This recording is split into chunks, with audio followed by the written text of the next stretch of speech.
नमस्कार,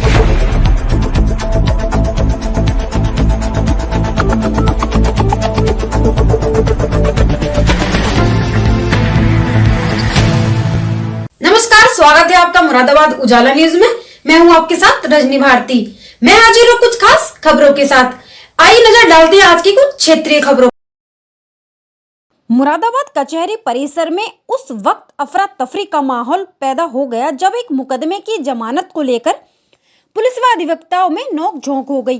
देखते ही देखते भारी संख्या में वहां अधिवक्ताओं के साथ साथ पुलिस अधिकारी भी पहुंच गए। बताया जाता है कि महानगर के कटघर थाने से संबंधित एक मुकदमा सरकार बनाम आलम आदि के खिलाफ न्यायालय में विचाराधीन है। बुधवार को जब अधिवक्ता सरवर आलम अपने मुवक्किल आलम आदि की जमानत याचिका लेकर जनपद न्यायाधीश की अदालत में पहुंचे तो अदालत ने कहा कि इसकी जमानत लोअर कोर्ट से हो सकती है।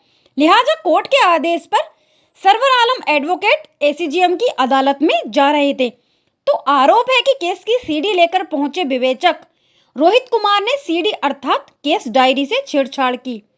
अधिवक्ताओं का आरोप है कि विवेचक द्वारा जानबूझकर सीडी से छेड़छाड़ करते हुए धारा 307 वाला मुकदमा सीडी में शामिल करके अदालत को गुमराह करने का प्रयास किया गया ताकि आलम की जमानत न हो पाए। इस बात का जब सरवर आलम एडवोकेट को पता लगा तो उनकी विवेचक रोहित कुमार से नोकझोंक हुई। बार के पदाधिकारियों से अपनी शिकायत लिखित रूप में दिए जाने की बात कही गई। इस पूरे घटनाक्रम के बारे में हमारे संवाददाता ने पुलिस अधिकारियों से भी उनका पक्ष जानने का प्रयास किया लेकिन उनसे कोई संपर्क नहीं हो सका।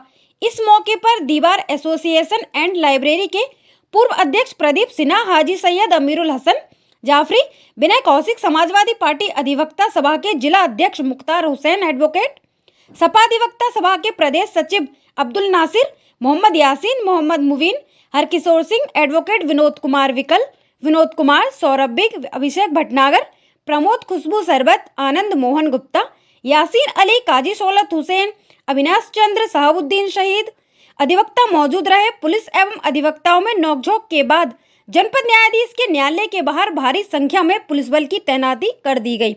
देखिए मुरादाबाद उजाला से कुलदीप सिंह की रिपोर्ट।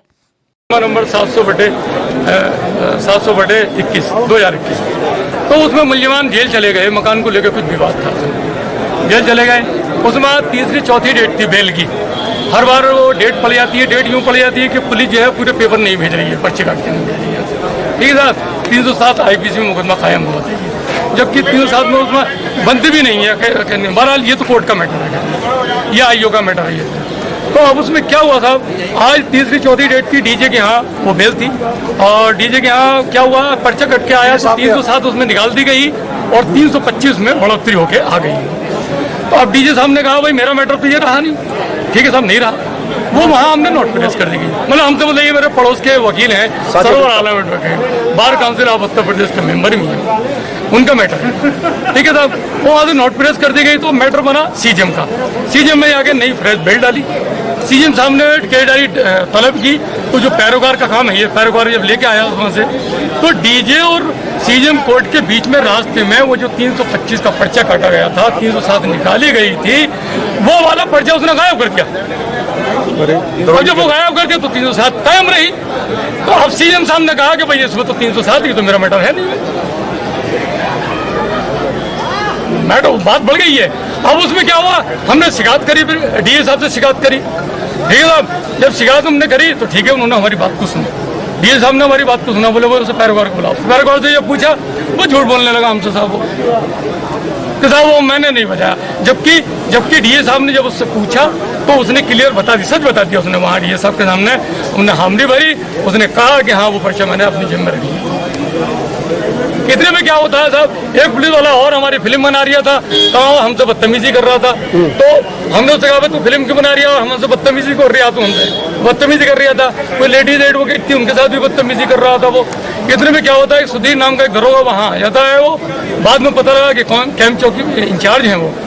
उन्होंने हमसे साहब बदतमीजी करी मेरे साथ, मेरे कपड़े वपड़े फाड़े। देखिए मैं दिखाता हूँ, मेरे कपड़े फाड़े उसने, मेरे साथ बदतमीजी करी उसने। मतलब कुल मिला के मैं बताऊं आपको, जैसे सच बात यह है कि ये लोग जैसे थाने में बात करते हैं ना, आम पब्लिक से हुई है, कोई भी हुआ है, थाने में अच्छी बात तो करते नहीं है पुलिस वाले ये। बिल्कुल बिल्कुल उसी टोन में वो यही बात कर रहे थे वो, और हमसे बहुत बदतमीजी कर रहे हैं, जैसे मैं उसका रामू हूँ पानी पिलाने वाला। ऐसी बात मेरे से वो कर रहा था। तो खैर वो उसकी फिर बाद में समझ में आई और फिर वो चले गए। फिर यहाँ से अच्छा हुआ, मैं तो समझ रहा हूँ चले गए, नहीं तो मेरे साथी बहुत क्रोधित थे, बहुत गुस्से में थे, बात बढ़िया थी। अच्छा हुआ उन्होंने जाके कि कम से कम ये है कि बात खत्म तो हुई कम से कम। अब हमारी डिमांड ये है, अब हमारी मांग ये है कि जो इसका आईओ है, 10 चराय चौकी इंचार्ज थाना खड़गड़ लगता है, क्या नाम है उसका, रोहित कुमार, हाँ वो सस्पेंड होना चाहिए, वो उसकी भूमिका बर्खास्त होना चाहिए, उसकी भूमिका संदिग्ध है। मैं चैनल के माध्यम से कहना नहीं चाह रहा हूँ, मैं मेरे हाथों से बहुत कुछ हुआ है, आदान प्रदान हुआ, पैसे का लेन देन हुआ है। वो ऐसे इंसानों को नौकरी करने का कोई हक नहीं है, उसको सस्पेंड होना चाहिए, उसको लाइन नहीं, उसको सीधा सस्पेंड होना चाहिए उसको, ताकि और डिपार्टमेंट वालों को सबक मिले। बार एसोसिएशन एंड लाइब्रेरी के आप अध्यक्ष हैं, आपसे जानना चाहेंगे आज क्या घटना हुई? आज का घटनाक्रम ये है कि बड़े जज साहब के यहाँ एक मैटर था बेल का, उसमें पहले 307 लगी हुई थी, इसलिए सीएम साहब के यहाँ से वो बेल खारिज हुई थी सेशन ट्रायल होने की वजह से।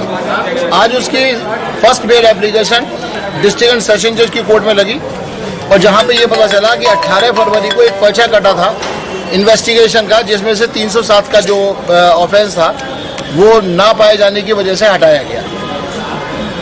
और जब वो पर्चा ये कट गया कि इसमें से 307 हट गई है, तो वो सीडी जब पेश हुई वहाँ पे बेल के लिए, तो पता चला कि इसमें साहब 307 अब नहीं है, खाली ऑफेंस 323 और 324 या 325 का है, जो ट्राइबल बाय मजिस्ट्रेट है। इसलिए वो बेल एप्लीकेशन वहाँ पे जज साहब की कोर्ट में नोट प्रेस हो गई, और नोट प्रेस करने के बाद ये हुआ कि मजिस्ट्रेट ट्राइबल है, तो वो सीएम साहब के यहाँ बेल लगी। सीएम साहब के यहाँ जब बेल लगी और वहाँ जब वो केस डायरी का चर्चा हुआ, तो वहाँ पता चला कि उसमें वो वाले पर्चे नहीं थे जिसमें उन्होंने कहा था कि 307 हटा दी गई। इस बात पे अधिवक्ताओं को रोष हुआ। डीजीसी साहब से भी मालूम किया गया, तो उन्होंने भी बताया कि पर्चे उन्होंने भी देखे थे, और वो 307 हटने वाले पर्चे जो थे वो बड़े जज साहब के भी संज्ञान में थे। पर्चे किसके द्वारा हटाए गए? ये तो अभी जांच का विषय है, इसमें तो नहीं कह सकते कि किसके द्वारा हटाए गए, लेकिन इसी बात पे अधिवक्ताओं में रोष हुआ और इसी बात पे वार्ता हुई, और एसएसपी साहब भी आए थे उस वार्ता में, एसपी आरए भी थे, एसपी सिटी भी थे, कटघल थाने से रिलेटेड मैटर है, वो सब लोग वहाँ पे थे। और वो जो कथित पैरोकार है, जो नाम तो मुझे इस समय उसका ध्यान नहीं, जो पैरोकार है उसका, उससे भी पूछा था जज साहब ने अलग से, तो उन्होंने पहले वो अपने बयान बार बार बदल रहा है, तो उससे पता नहीं ये कहाँ जांच में जो भी बात निकल के आएगी। एसएसपी साहब का ये है कि हम एसएसपी साहब को अभी एक ज्ञापन देंगे, एक जो पीड़ित पक्ष है वो हमें अपनी शिकायत लिख के देगा, और उसके हिसाब से हम एक ज्ञापन देंगे।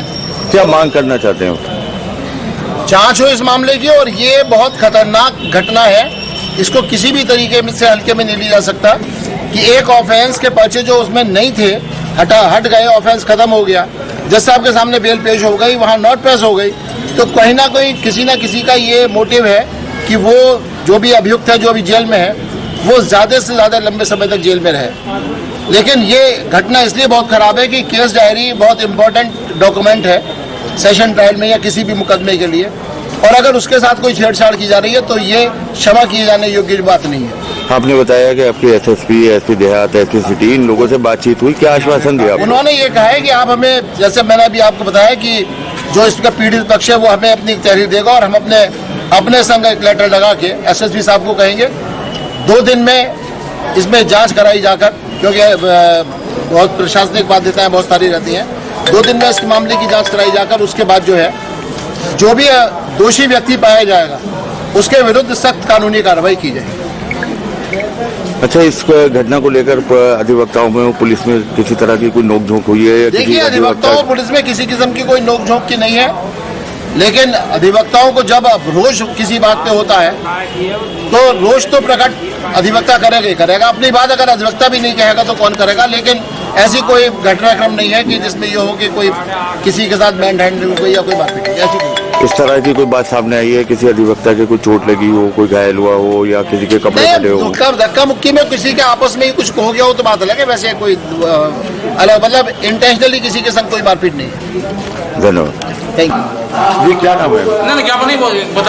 आज सुबह की घटना ये है कि क्राइम नंबर 57/2022 थाना कटघर में एक एफआईआर दर्ज हुई थी 147, 148, 149, 452, 323, 324, 504, 506 आईपीसी में। हमें ये ज्ञात हुआ कि उसमें चूंकि गंभीर चोटें नहीं थी और 307 18 तारीख से पहले ही निकाल दी गई थी। 18 तारीख को बाज़ाब्ता 18 फरवरी 2022 को बाज़ाब्ता तौर पर विवेचक महोदय ने उसका पर्चा काट करके भी भेज दिया था। लेकिन जब जब बेल बहस होती है तो 307 जिससे निकाली गई थी वो पर्चा नहीं आया। आज चूंकि मेरी तारीख लगी थी बेल में डिस्ट्रिक्ट जज साहब के यहाँ पर, जब मैं बेल बहस करने जा रहा था तो मैंने वो सीढ़ी को पता किया। डीजीसी क्रिमिनल महोदय ने मुझे बताया कि इसमें 307 निकाल दी गई है। चुप जाओ यार। 307 निकाल दी गई है और उसकी जगह 325 हो गई। मैंने अपनी आंखों से डीजीसी क्रिमिनल महोदय की मौजूदगी में वो देखा तो उसमें 307 की जगह 325 कर दी गई थी।